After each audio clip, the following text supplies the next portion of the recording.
Ons lees die oordenking vir 15 Februarie uit Die Here is my herder met die vriendelike vergunning van Lizette Murray.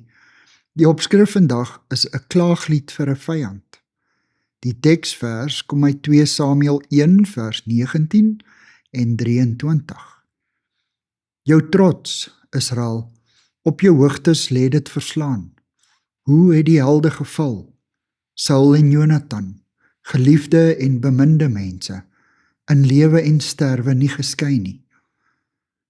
Nadat Dawid die nuus van Saul en Jonathan se dood verneem het, het hy sy klere geskeur en gerou en gevas, nie net oor Saul en sy boesemvriend Jonathan nie, maar ook oor die ander Israeliete wat gesneuwel het.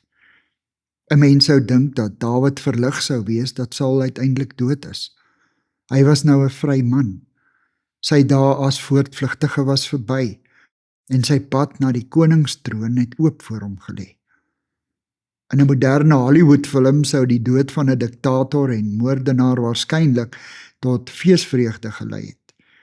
Mense sou die strate ingevaar het en vlae vanaf balkonne geswaai het, terwyl panserwaans met wywende, seevierende soldate deur die strate ry en lewensgrootte foto's van die gehate leier op stadspleine verbrand word. Hier is dit egter nie die geval nie. In een van die aangrypendste dodeliedere, wat as die Booglied bekend staan, verwoord Dawid sy diepe, opregte smart. Sy aardsvyand is dood, maar Dawid hef 'n klaaglied tot Jonathan en Saul se eer aan.